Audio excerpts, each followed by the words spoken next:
Hello, everyone, again. This is the Blockchain Socialist Podcast, and we are continuing our overthrow of the network states.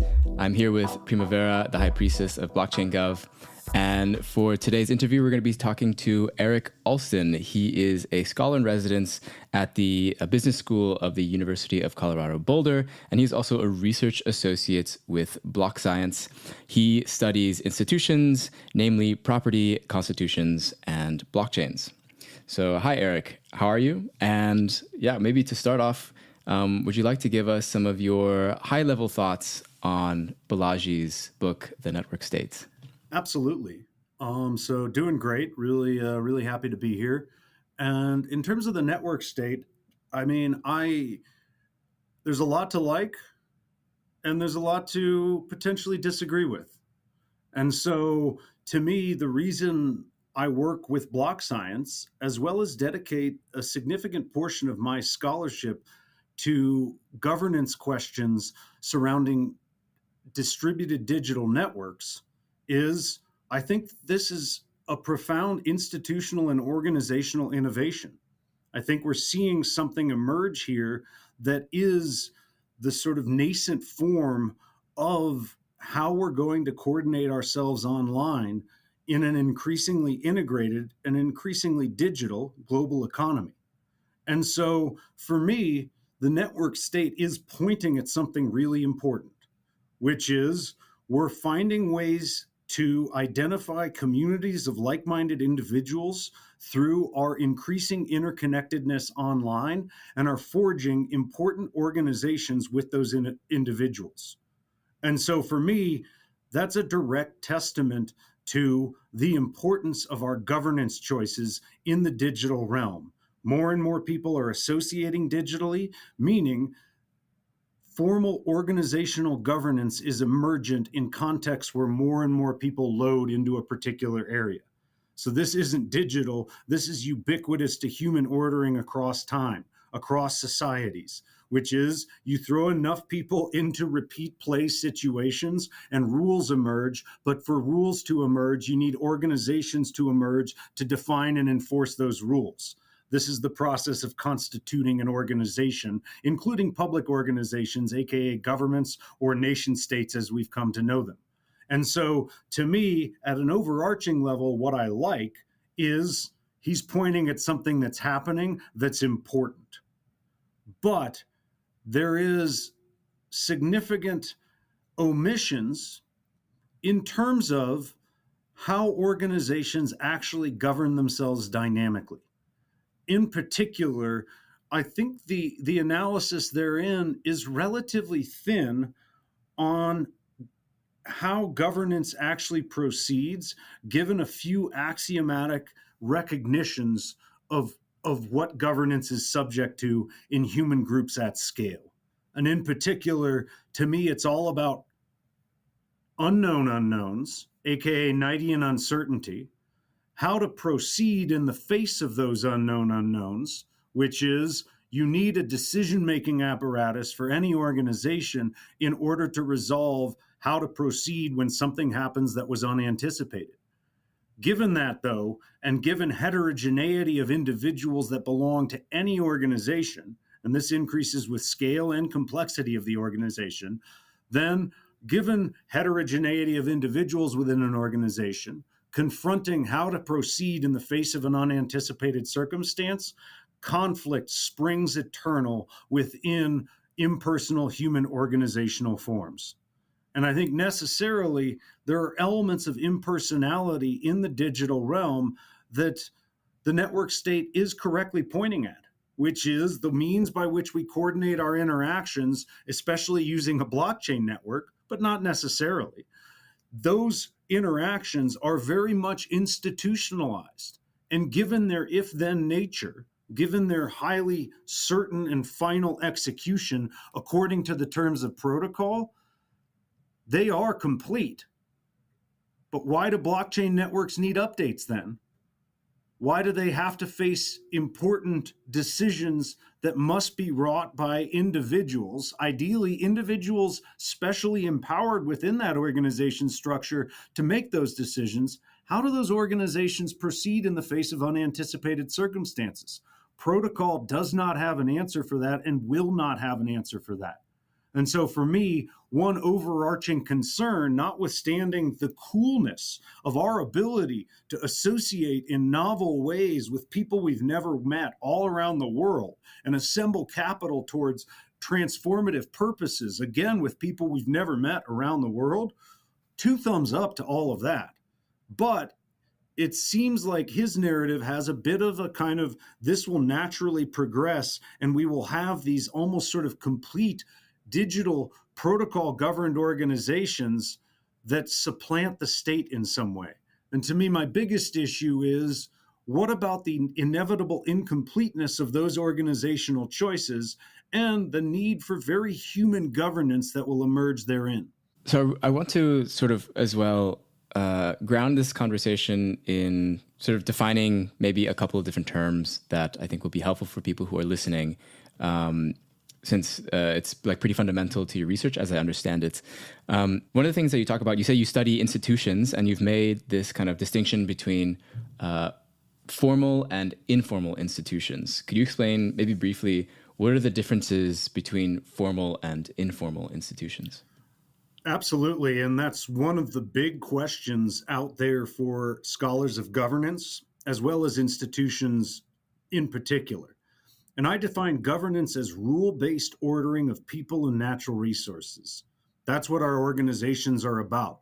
They're creating rules that people and, importantly, natural resources that we've, applied valuable labor to in our natural environment, and then highly abstract contracts that sit upon those organizational nexuses, including all of our financial instruments, as well as money.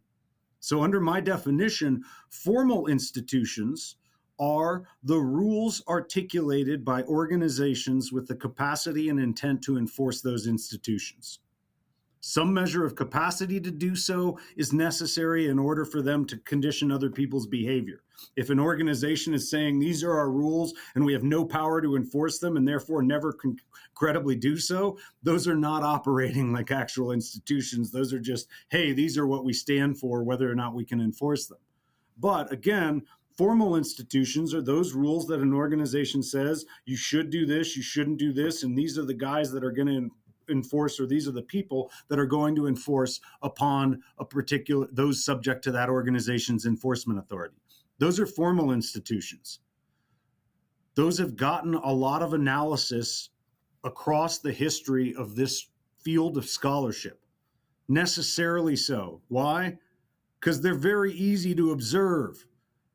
Notice and comment is necessary for most modern laws before they ever go into force. And once they're in force, they have to be publicly promulgated. Similarly, you can find contracts because they've been written down by both parties because they have to be written down in order to be enforced by a third party. And so formal institutions are very observable relative to the other class of rules that create governance outcomes in complex human social orders. Those informal institutions, in contrast, and it's been called extitutions by a research group that I'm part of, but those informal institutions, those are very important social rules in their own right. Norms, culture are two of the predominant expressions of this class of social rules. In particular, norms will be present whether or not a third-party enforcer is there. There are things I could do on this call that would violate your norms and the listeners of those norms, such that, to me, they're present whether or not there's somebody saying, I'm enforcing policy over this particular group of podcast speakers. That's definitely not the case. And so, nonetheless, those informal institutions are a critically important component of governance in terms of those rules that are an input to the ordering of people and natural resources. Yeah, I think maybe that's an interesting place to try and analyze this in light of network states, because So as part of this very important research group, we analyzed this perspective between how the institutional framework can affect the culture, the social norms, and so forth. And in some way, like if we think about it, like when Balaji described the network state, it's also a way of reducing the degree of institutional scaffolding that existing states impose on people, and therefore constraining their capacity to actually come up with their own governance rule and so forth. And so in some way, like exiting from the nation states and creating our own network state, which in fact, if you think about it, it's at least driven from this strong alignment of individuals that have like a particular common culture, common social norms, and therefore maybe need less of these institutional scaffolding than existing states are providing. And in this sense, that will be an actual positive facets of the network state, which is let's if we manage to find a proper culture amongst ourselves, and if we have a proper governance within this group of people, we don't really need such strong institutional rules, such laws, and so forth, because we are capable of doing it on our own. And in this case, improving the institutional dynamics and not needing as many institutional dynamics in order to bring people to a common set of social norms. A lot of interesting things there. In particular, I fundamentally agree that the type of community-driven governance that you're describing in terms of voluntary participation among like-minded individuals, that's an ideal worth striving for. To me, there's no question about that. That is the ideal of representative governance. That often gets conflated with the term democracy, which I use less, except for many people, it has become a decent bucket to what do we strive for? We want our governance decisions to represent as many individuals in a particular group as possible, ideally all of them at once. That would be the largely unattainable idea in complex social orders, but nonetheless an ideal worth striving for, make no mistake. So how do you get some of that?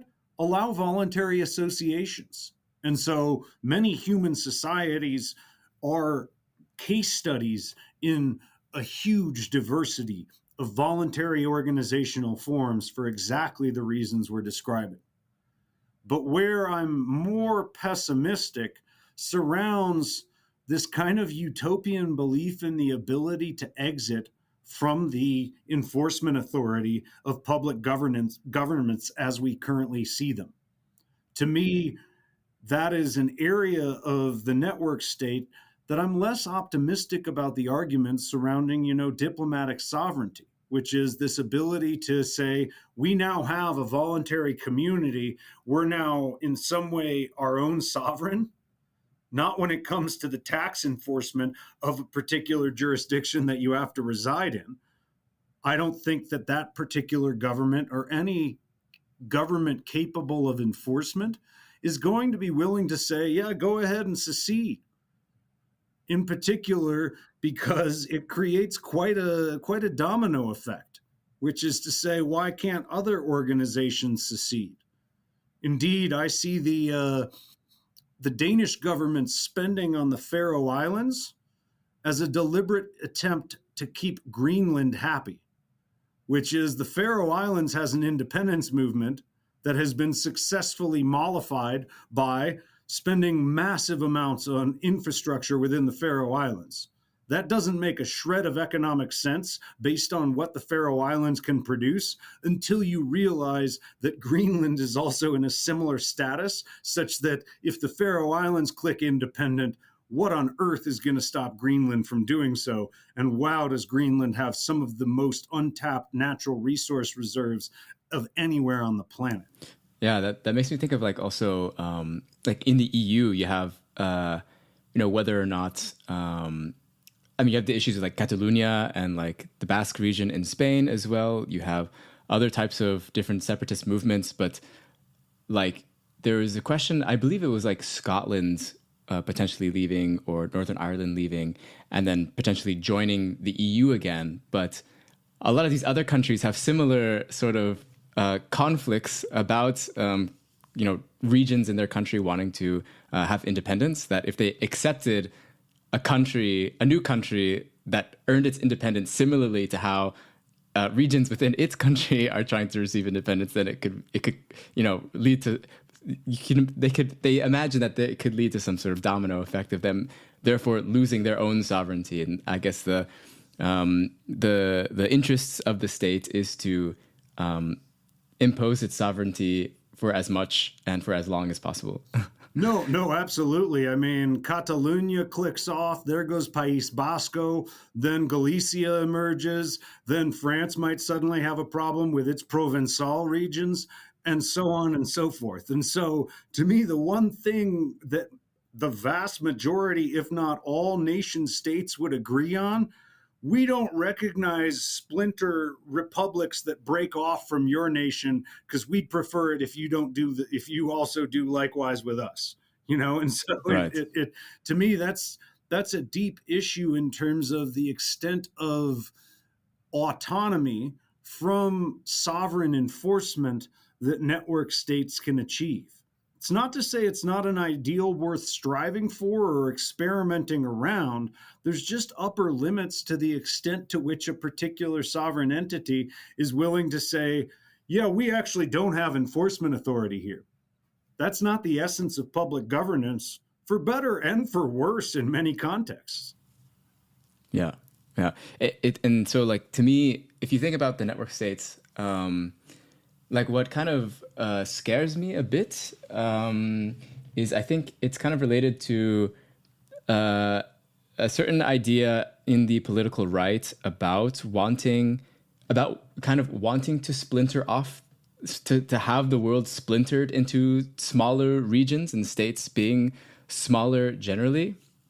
But the way in which they would want that they kind of like I guess profess that to happen is kind of like a dystopian reality in which kind of like everything has just like broken down and like nothing works anymore. So then you are forced to go into a smaller level in which you have like sort of what ends up being, I think, probably like small fiefdoms struggling for power after this creation of a giant vacuum of power. No, I'm certainly both sympathetic to the kind of utopian ideal of the camping trip as it's sometimes been proposed, where you're out there with your friends, you've self-selected, everyone's in harmony. I've been there. I've been on many such trips with my friends. I love it. Isn't that amazing? But there's two things that are really, to me, problematic with applying that to a vision of national or international governance in the 21st century. And the first surrounds the ability of minorities to exit from little geographic fiefdoms. And so the fact that these things are geographically delimited means, well, whatever's the dominant mode of preferences here is we're calling it. It's decentralized in this kind of utopian vision. And so, but what about the people in that group who don't like decisions being wrought? There's diversity everywhere, including in places that are, less known for diversity. North Dakota, Wyoming, you name the state, or like certainly New York City's diverse, notwithstanding the fact that it's painted as this sort of monolithic liberal utopia, certainly not so. And so for me, it's setting aside, given that it's geographically delimited, and this isn't subject to network state, and this is part of where they're pushing, which is this allows for voluntary association in a way that geographically delimited governance jurisdictions do not.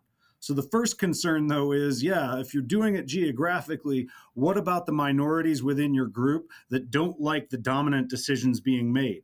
This is the whole reason there are constitutional constraints on the exercise of democratic decision-making, which is protect the minorities from the will of the majority, or things unravel in pretty ugly and spectacular ways. The second, though, is there are certain things that as a structural matter, we are better off together at scale. In particular, insurance. Just the ability to pool across a much larger class of individuals is more effective. But that example betokens risk diversification in much more complex ways. So I view most of finance as highly sophisticated risk diversification intertemporally between people who have economic value today and those who want that economic value today. Setting aside the deep questions as to the distribution of rents associated with the provenance of this fundamental service that societies emerge, that emerge within human societies. The function of intertemporal commitments of economic value and making those reliable at an impersonal scale. We want a lot of risk diversification as compared to the relatively tiny levels of risk diversification we can get if we're in a tiny community. And so for me, those are just two examples of things that are ubiquitous in modern human social orders that obtain in a much better way the more you scale them up. And so those two concerns are my rejoinder to the belief of why can't we just voluntarily associate it into this tiny group and call all of our shots? It just doesn't work that way. And there are many things that actually work a lot better when we're pooling our resources at a much larger level. Yeah, I think it's so you're saying things that obviously also resonate a lot with what we discussed previously with Zargam, where there is this kind of there is those two axes, right? There is the axis of personal versus impersonal relationship and institution versus institution, where the more personalized or not personalized, the more personal the relationship is, the more value that you can also get from the relationship as opposed to interacting with this impersonal institution.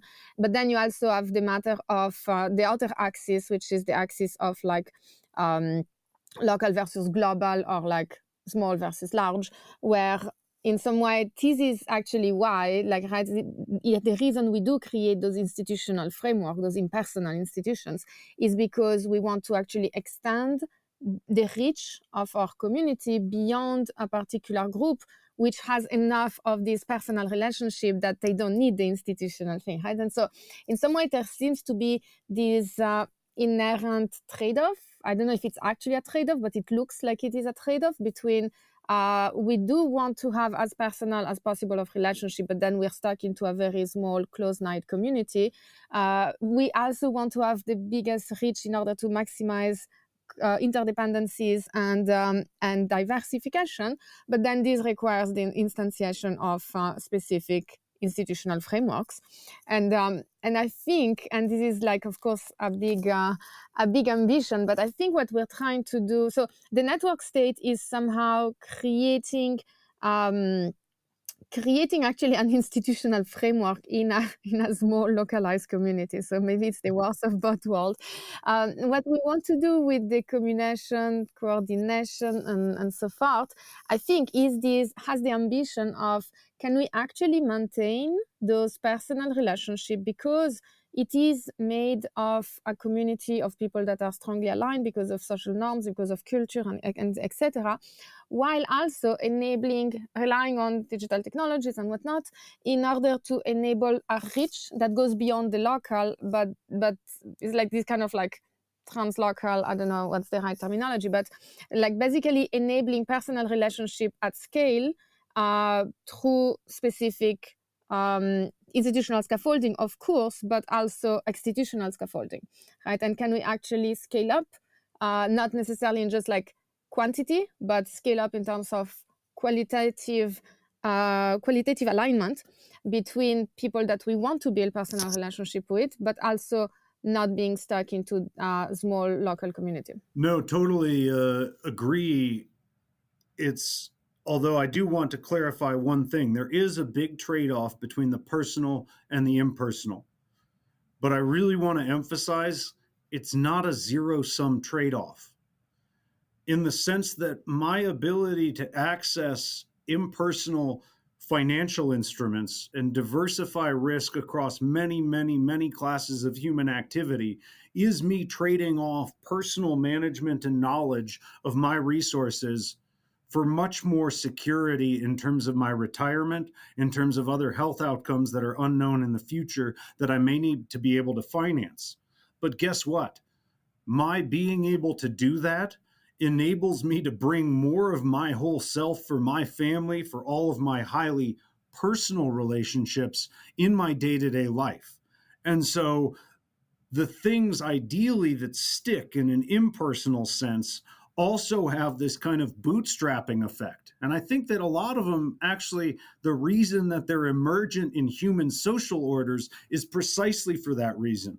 To take but one example that's probably familiar to listeners of this podcast, money, dirty old money, slips of paper that we all agree to coordinate around. What are we coordinating around that?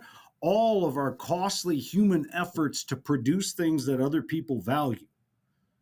But until we develop this coordinated unit of account, we're back in a world where we have such incommensurability of wants, as well as coincidence of wants between producing parties, where I show up with, a cow processed as meat to a farmer's market. How do I get everything I want bartering with that in this protean example? Clearly, having the ability to exchange my cow now to many people for these slips of paper, and then reliably exchange those slips of paper to other people, enables me to save the surplus value of my labor in a way that, absent that, it becomes very hard and a lot is wasted.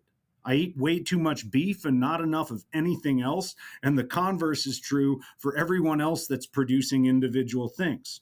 So societies developed, this is emergent across human social orders, to have some unit of account. It doesn't need to be paper. It's been big stone wheels on a particular island. It's been, it's been gold for a lot of human history.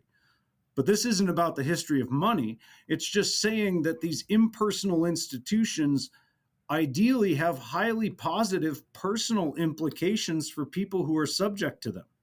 And so at a minimum, it's not the case that impersonal is always a negative trade-off.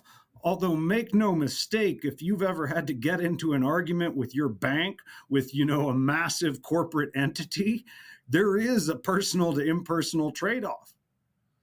But there's also elements of impersonal treatment that are actually really good for minorities. Do minorities want the personal treatment at hotels or restaurants in the U.S. South, especially during the entire 20th century? Absolutely not. And so impersonality guarantees a set of rules that are blind to the color of the skin, to the gender, to most everything else about the individual. And so that's another element of the network state that I do think is an ideal worth striving for, which is, to the extent we can define valuable rules that everyone agrees with and that don't disenfranchise or otherwise adversely affect particular minorities within a given community, those are the rules we should be automating at an impersonal level. Although guess what? There aren't that many of those rules that we've reliably identified that don't have adverse consequences for members of a particular community. And so it's to say that's an ideal worth striving for, but to the level of automating their application and enforcement, there aren't that many of those rules. Most of them surround highly abstract, unitized financial instruments, whether it be money or more complex but nonetheless unitized commitments between individuals surrounding the allocation of those base layer units of account across time and across parties. So I've just described money as well as much more complex financial instruments built upon the back of a sufficiently reliable and scarce unit of account. Right. I get it. Sort of what you were saying kind of reminds me of, or it makes me think of, I guess, the for example, the privatized healthcare system in the United States being a lot more complex and bureaucratic for the individual compared to universal healthcare systems in, at least in countries that I've lived in, being a lot more, easy to deal with as at the individual level. It's more impersonal to a certain extent, I guess, because there's one perhaps entity that's sort of handling healthcare, whereas in the United States, you have all these different intermediaries, all these different insurance companies that are all back and forth with one another, with different types of payers and so forth, and very complex plans. So sometimes I think there is a need for the reduction of complexity so that we can be able to live our lives in more personal ways. We don't have to spend our time doing things that we would rather not be doing, I guess. And that's what I think of as when I think of network states, I also think of like a privatized state, which kind of gets like to me sounds like the worst of both worlds. But yeah. It's also, I think, when you need to create an impersonal rule in order to ensure that something is not being abused or that things are not done wrong. There is also the danger that, of course, if the culture and if the social norm are not correctly designed, then you do need those impersonal rules. But there is also the risk. It is actually a signal. The existence or the need of the impersonal rule is a signal that there is something very wrong in the culture and in the social norms, so that we need an institutional constraints in order to prevent people from discriminating each other. And the danger, I think, is also that then we forget about fixing the problem at the source, which is, well, how do we actually modify the social norms? How do we actually improve the culture and actually make it such that eventually one day we can remove this impersonal rule, because this impersonal rule also has its own collateral effect, which can also be negative for the intention that it was created for.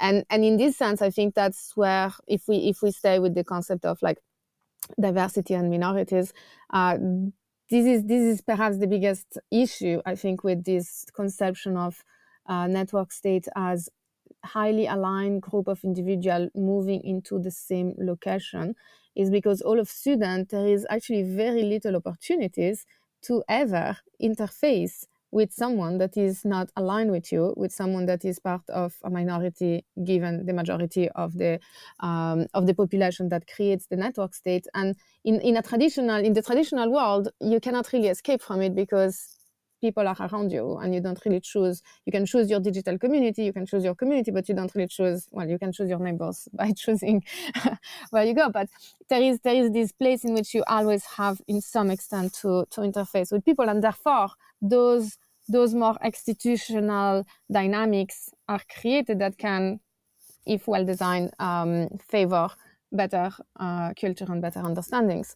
So there is also this, I think, this challenge, and I think it goes back to your question of like governance as conflict, is that if you do completely eliminate any possibility of conflict, even though it is theoretically impossible, but even trying to minimize this type of conflict and this type of exposure to diversity of opinion and diversity of cultures, then you're pretty much incapacitated to begin with to actually build up the institutional muscles to engage with conflict and to also manage those conflicts and to coexist with people that don't necessarily agree with you.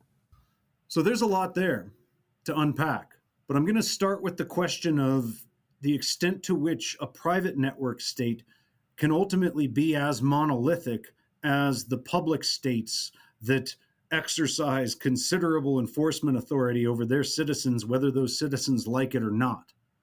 And for a network state to have diplomatic sovereignty, as Balaji argues, in some sense, individuals will not be able to exit from those network states as easily as they can exit from blockchain networks.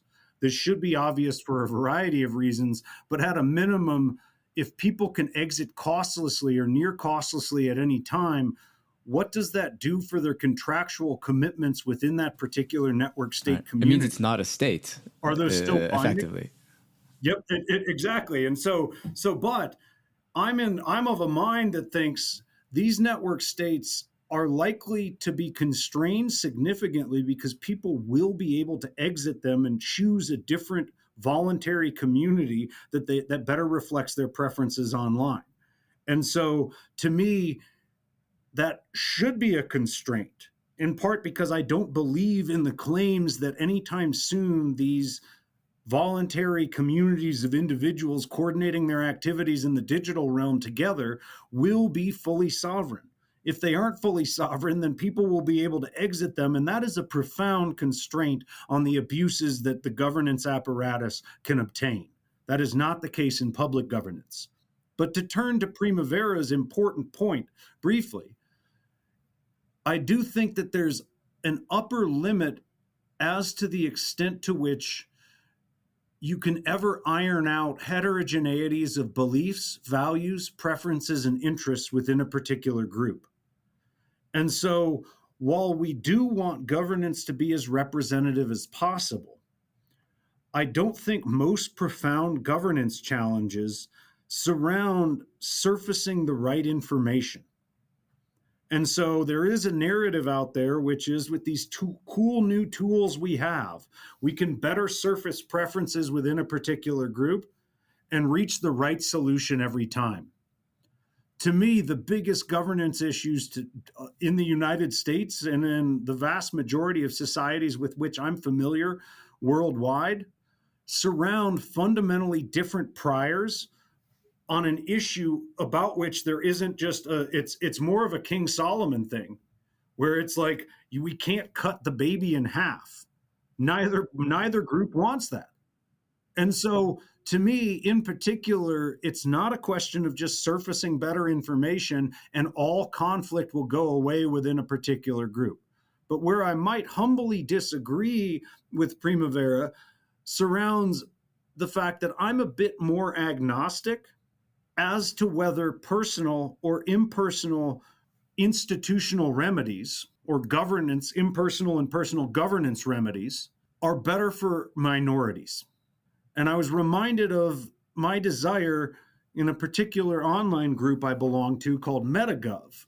They're formalizing certain processes of their membership's governance right now. And a proposal I made was people should be able to object anonymously. And the reason for that is that the more your preferences are in the minority on a particular decision, and the more intense those personal preferences are that are aligned against you, the less willing you are to voice your true beliefs and values in that particular context. And so the reason that it's thought that the emergence of anonymous voting was a good thing for democracies around the world that have come to adopt that institutional fix is the people with the least popular preferences are fundamentally repressed in public voting scenarios. But I don't know how you have a sort of personal remedy that facilitates the minority's objections in the way that anonymous objections do. And to me, that's an impersonal institutional remedy, which is we're all agreeing to this rule, which enables anyone who wants to object to do so anonymously. And so I do think that there are interesting trade-offs for the minorities to a particular decision within any group surrounding whether or not it's better governed personally or impersonally. I think there are other contexts where it's clearly the case that more personal governance is better for minority interests for a variety of reasons, including the socialization with diverse interests within a group that Primavera was directly suggesting. But my humble contention is those trade-offs are pretty complex in terms of which is better for protecting minority interests at a given point in time. Yeah. So I completely agree with you, by the way. What I was saying was not that impersonal are always better. What I was saying is that when we do a personal one, an impersonal one, it is necessary not to, it is a band-aid, it is not the fix. And it is always necessary to keep in mind that there remains a problem underneath in the more personal, institutional realm. And we need to also solve for that. And it's very dangerous to just find the institutional fix and then believe that everything is okay but because the institutional fix will not cure the culture and the norms. If anything, it will accommodate it, or it will make it more easy to cope with, but the problem remains. And whereas if you fix it, and that might be more challenging, but if we find the ways to fix it at the institutional, personal layer, then all of a sudden those institutional fixes become they can still be useful, but less necessary. It's this discussion has caused me to reflect on certain personal dynamics in which I might be a bit of a tyrant. And so Primavera has hung out with me in personal context, discussing concepts like this. And if left to my own devices, I could filibuster for the remainder of this podcast without allowing either of you to speak again. Not joking. But for people who are more polite, for people who are less aggressive, highly personal context means Eric filibustered for 3 hours again. I got exhausted. I made maybe 1 point, and my concerns weren't heard. What is the quintessential institutional solution to that problem? You give people time delimited spaces in which they can make their points. And so everyone has an appropriate chance to be heard. Personal conversations with Eric do not proceed that way. And so to me, that's just... We have our institutional ways to... You don't have like a talking stick that you give to each friend when it's their turn to speak when you're hanging out? That's just me.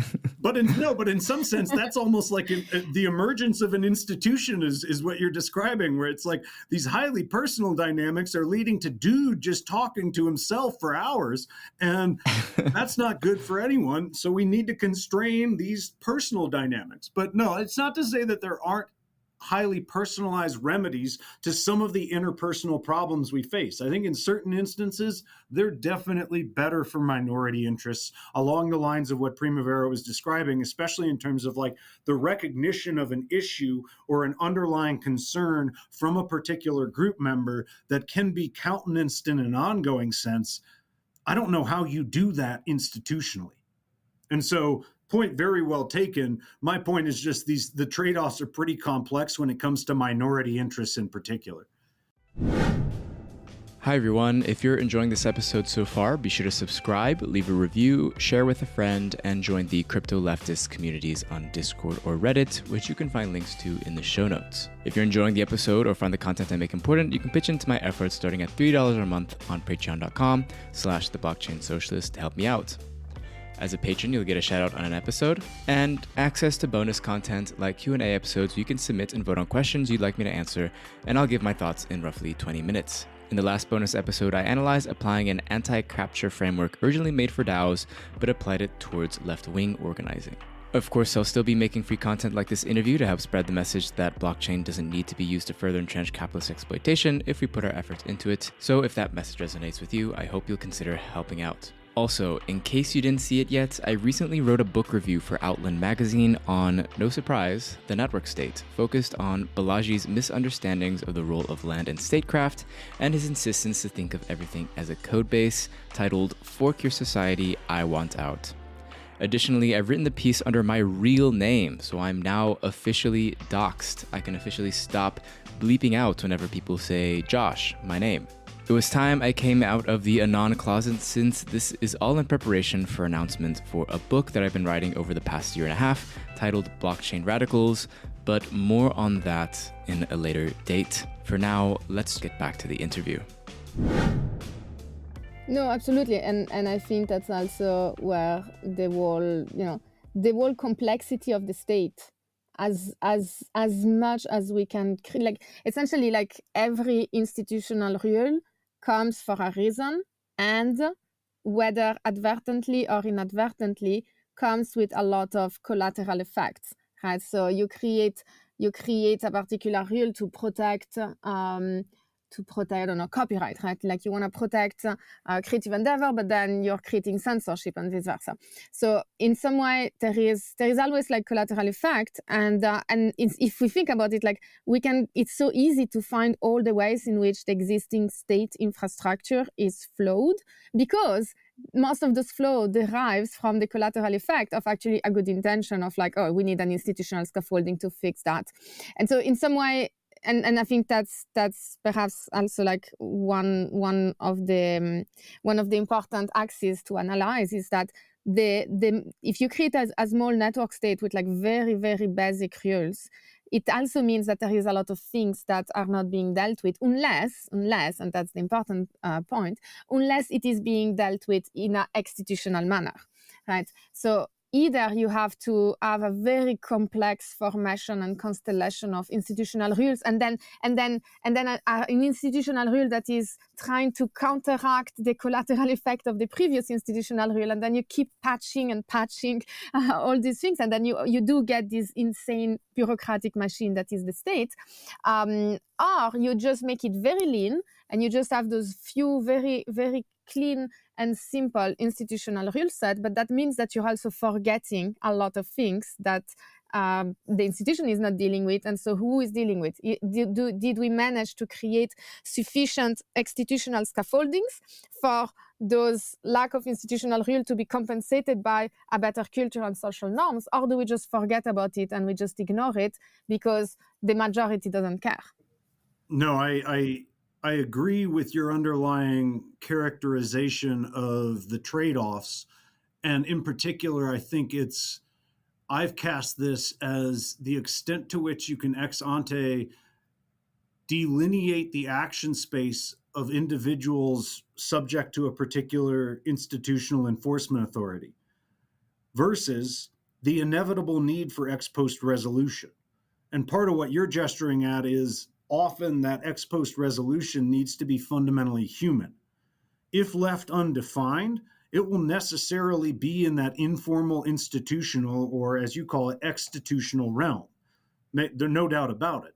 But another reason that we have sort of both arbitration as well as escrow, as well as the entire institution of the judiciary, is the need for human ex post resolution surrounding the fit of those relatively impersonal and very, relatively narrowly defined institutional rules. And so for me, there is always going to be a human judgment component of governance. That ladders back all the way to my points about nighty and uncertainty and the ability for an organization's designers to perfectly foresee all downstream contingencies. If you take that as an axiom, no organization is one that you can hit a button on and say, go, and this is the perfect rule set for that organization in its entirety. That flies in the face of human social orders across every point in history. Right, and I think that's where, like, so if we go back to try to think and elaborate about like an alternative to the network state. So what you say is very correct when we take the network state as described by Balaji as being this kind of like little island of exit-based governance structure. At the same time, I think one model that can be interesting is if because the big problem with existing state infrastructure is that it's like very big, and there is a lot of things that actually no longer serve a purpose, but they are stuck into this machine. And if we think about network state or communications or coordination as modules of rules, right? It's like this is a particular institutional scaffolding that we propose for this particular digital community. But then me as Primavera, I want to be part of different set of rules, and I can plug myself into multiple of those communities and therefore be bound to a variety of those rules. And there is no longer this, it's kind of like trying to find a solution to this trade-off in which it's no longer like, am I into this one or am I into that one? And it's either or, but it's actually, I like this layer. It's like, if we think about layered network of rules, right? It's like, I'm going to take this layer and maybe that one. But then maybe, and I can interface with you because you're also part of the layer 2, but you're not part of layer 1, you're part of layer 5. And so we can kind of like customize our own rule set according to what we want to, what are the shared culture that we have and what we want to be part of and what do we want to belong to. And of course, the cost, well, the counterpart of belonging to a particular community is that you have to fulfill and abide by the rules that are established by this community. But it's not because those rules are not the universal rules that apply to every single member, because I have more needs, right? I want more. I want more protection, or I want more. I don't know, more respect for specific needs or values and whatnot. And so I'm gonna join the community that provides this fulfillment, whereas you might have very different needs, and then you can join that. But we still can interconnect, and there is still some kind of interdependence between those, because it's more this composability of real sets as opposed to either or and just a bunch of collection, but they are all isolated with each other. No, quite a bit there in terms of layers and modules.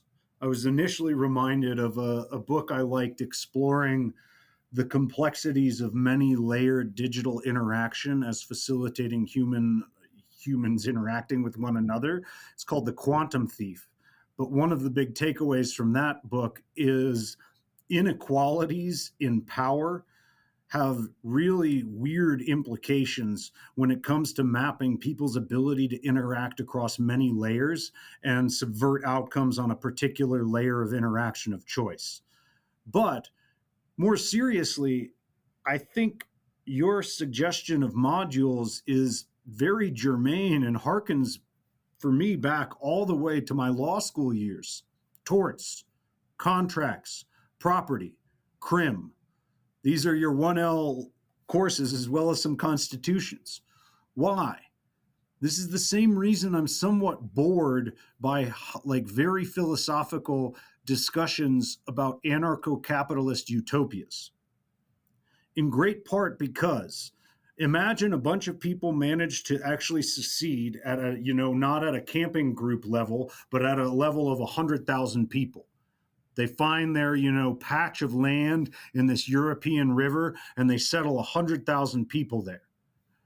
And everyone's on board. They get a good constitution, and they're like, yeah, this is what we're about. This is what we believe in.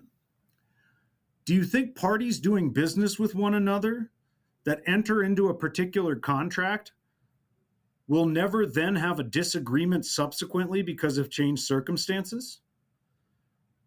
That's the emergence of contract law. Do you think people living around one another at the level of 100,000 will never accidentally harm one another? There's your tort law. And do you think that 100,000 people living around one another will never give in to the temptation of, more subversive human motives, such as theft or even more insidious actions? There's crim. And so for me, I see, notwithstanding the very important point raised, which is our public governance systems accrete without discarding. They're much better at articulating new rules. And so we've got a lot of baggage in terms of public governance in particular. Totally agree with that.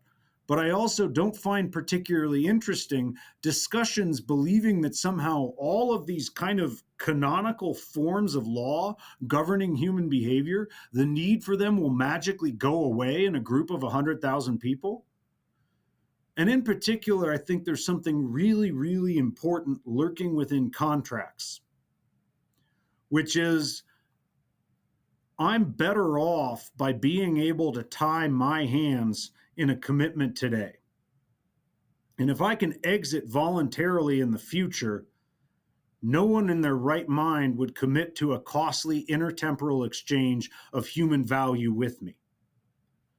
And so one of the sort of essential features of any system that provides governance to a group of people above Dunbar's number, so a group of people above 200 to 500 people, is one that viably figures out how to make people's commitments credible to one another. And absent some type of enforcement authority, it's very hard to make complex intertemporal human commitments credible to people who don't know one another. So that's what spanning the personal to impersonal boundary means there. But for me, go ahead. I've talked enough. Yeah, I don't have the stick. No, I think, absolutely. I think I just wanted to intervene because, I think you're describing again like the more like libertarian, crypto-libertarian approach to we don't want any of those rules. Maximum and we just freedom, recreate they may from scratch say. everything. Exactly, maximum freedom, which means that you have no freedom to leverage any of the existing infrastructure, which actually makes very, very big freedom leads to very little capacity to do anything, right? And I think that's your point, Eric. So in some way, it's about, for me, like, and this is maybe like an interesting discussion between like, if we only focus on freedom, it means that I should never, ever be able to constrain myself or other to do something. And that means that I can only depend only and exclusively on myself, which gives me very little freedom to do anything beyond what I can do on my own. And if I want to expand my capacity and therefore my freedom to act in the future, I do need to create interdependencies. I do need to create relationship, personal and impersonal, with other people. And I need some kind of mechanism to ensure that those relationships be sustainable and not broken in the middle of the endeavor. And therefore, like, if the focus is actually freedom, then we should actually recognize the importance of interdependency and collaboration in some way. And to this point, I think that when we talk about those basic, basically what the nation states have established as like the base rule in order to enable coordination and interaction between humans to emerge, like, if you live from that, you will just have to recreate them. And most of those network states will probably end up recreating exactly the same basic rules. Where I think it's interesting is more about thinking, given the current rules that we live in, what is it that we can add that can even further expand our capacity to act as a collective action perspective between a particular group of people that have a particular shared societal value and objective and mission to instantiate. And it's not about, like, in fact, we don't want to waste time recreating property laws and contract laws. They exist and we have an enforcement authority for them. Thank you. Instead of like replicating every single rules from scratch because we have exited the existing system, we want to leverage existing infrastructures. We want to leverage existing rule sets that enable cooperation and coordination amongst people. And that's when the communation comes about. Is like, well, still, could we not do even more? Could we not actually create even better coordination amongst people that have communality of value, shared societal vision, and what are those particular institutional and institutional frameworks that we can set up in order to facilitate this collective action? No, I think that's apt, although the sort of snarky contrarian in me says, if an individual holds the very sort of stylized anarcho-capitalist values that you are describing, maybe the network state is their communation or coordination. And so it may be that rather than overthrowing the network state per se, you're providing an alternative vision for people who are like, those are not my shared values. Those are not my sort of vision for a society. You know what I'm saying? And so to me, it depends on whether you presume that they're either the individuals to whom that vision appeals, are they wrong in terms of the beliefs they hold? Or do those beliefs make those individuals terrible citizens of the coordination and very good network state citizens? I kind of see it as like, perhaps in some ways we're trying to reevaluate network states so that they can be more optimized for reality. Also, I think that there is an ontological distinction between, like, I don't think it's just that we want to inject a different set of values into the network state. I think that we're talking about something that is ontologically different, and that's because the network state is trying to create another state, and we are actually trying to create a coordination mechanism for digital or non-digital nation, meaning group of people that don't want to create a new institutional infrastructure, but rather that wants to coalesce as a particular tribe and nation, and don't want to escape or exit from any existing state, but rather wants to build those additional layer of sovereignty on top of it. And that's, for me, this is like, if the crypto libertarian, whatnot, they want to do communation, I'm very happy, as long as they are not buying territories out in order to create their little island of nothingness, because they have to. I think it's also just besides the fact that already similar attempts of these libertarian kind of enclaves have already happened, and they've all kind of failed to ever achieve the sovereignty part or the diplomatic recognition. You see Prospera. They have to pay Hunder in taxes. Like they tried to get out of it and tried to claim sovereignty, but they have not been able to do that so far.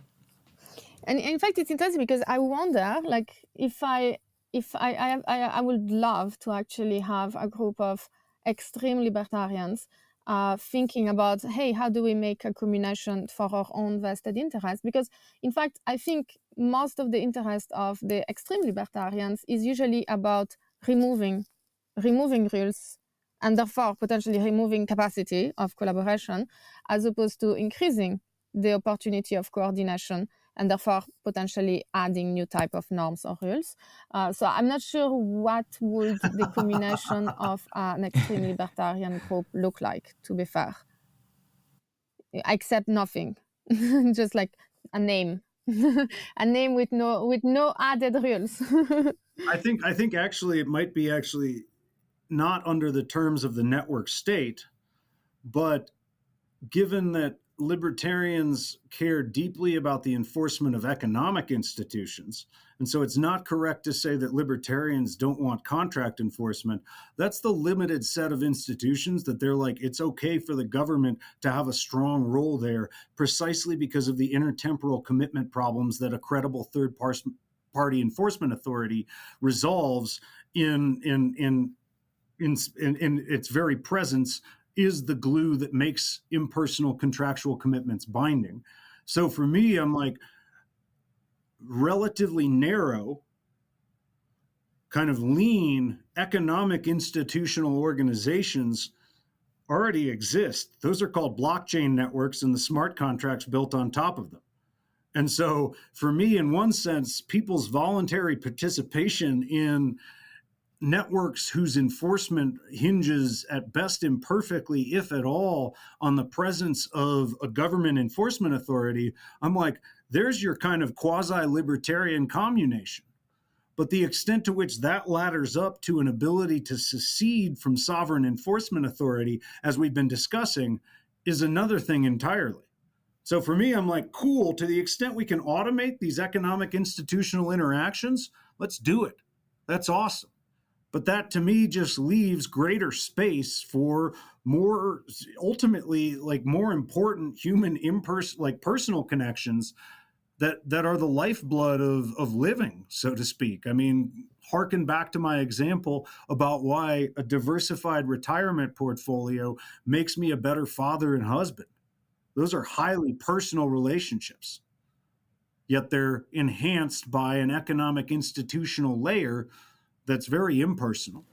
So we've reached about an hour, so I just want to check to see, are there any last points that either of you would like to touch upon before we close it out? I guess I would just emphasize that my words about the inevitability of conflict can often be taken to mean dude just likes to fight. And if you've argued with me, you would be forgiven for thinking that. But in truth, I see it as more of an example of a consequence of countenancing the inevitable diversity or heterogeneity of human social orders. And so I take the inevitability of conflict as a constraint that emerges if you recognize the inevitable heterogeneity of groups. And so for me, it's not a dismal vision. It's a constraint of the environment that is unavoidable if you're trying to embrace governance in all that it entails. And so countenancing conflict doesn't mean loving it, but loving human social orders and their more effective governance necessarily entails countenancing conflict. Yeah, I'm Nice. Is there any last words from you, Primavera? You're cutting in and out, so. I just want to maybe throw a last minute invitation for Eric to elaborate on your conception of like the extent to which network state versus communation, as how we have, if you want to elaborate on how the extent to which you see more or less strong correspondence between communation and the more institutional dynamics and state, not just network state, but really state. And in fact, nation as institutions and state as institution. So a lot there. I'll try to elaborate briefly, although that may be a challenge. But to me, there's the question of what is a nation versus what is the state that governs that nation. What is a big C constitution versus the fundamental values surrounding governance that make up the little c constitution of a particular nation? All of these are identifying the fraught juxtaposition between the sort of highly personal mesh of individuals interacting, sometimes infrequently, sometimes highly frequently, across complex human social orders. Those individuals have beliefs, values, and preferences that inform their preferences for how other people behave around them. And so at a fundamental level, a nation's culture reflects that. You have more collectivist and more individualist nations. And yes, those cultural expressions are influenced by institutions, but fundamentally, the precedent step to articulating institutions is a set of sufficiently strong preferences within a given group to institutionalize them in the first instance. And so for me, it's these informal institutions, these exstitutions that precede and ultimately determine in the first instance the institutional expression of that same exstitutional firmament. And so necessarily, a nation is more than its state, even though the state greatly influences outcomes for better and for worse for that particular nation. And so it's such an endogenous knot in terms of how those things actually play into one another. But I do think the informal institutional layer has a strong kind of advantage over institutions, which is exstitutions persist. My preferences for other people's behavior will be there whether or not there's an enforcement officer observing other people's behavior.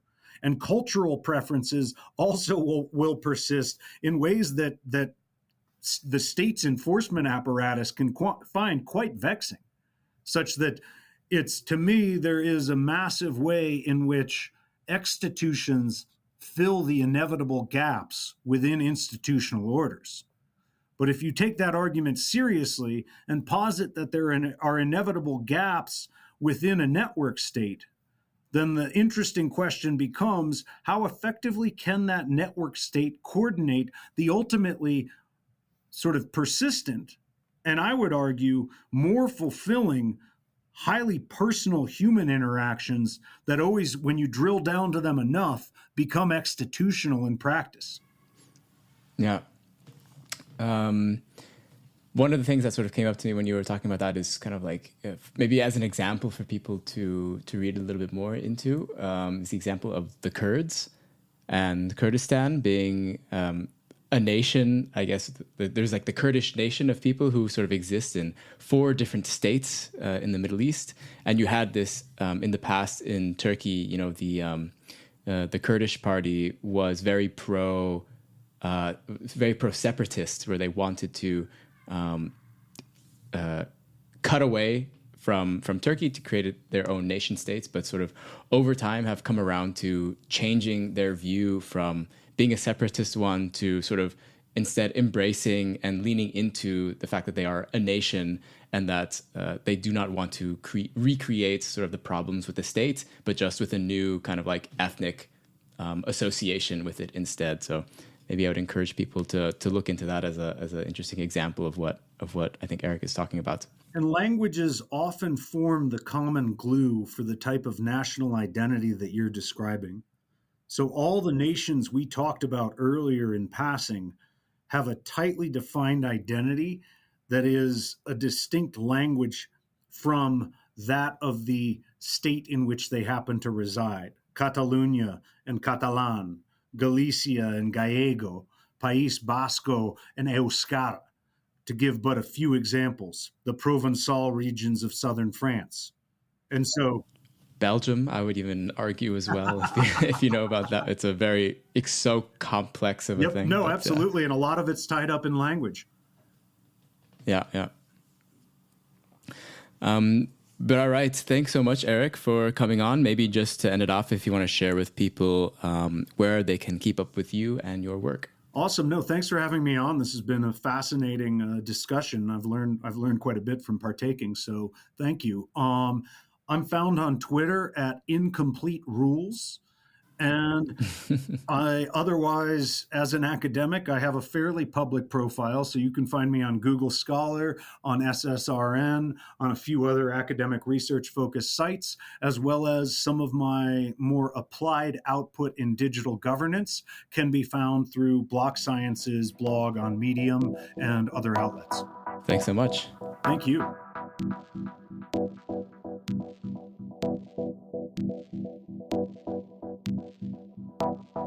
Thank you.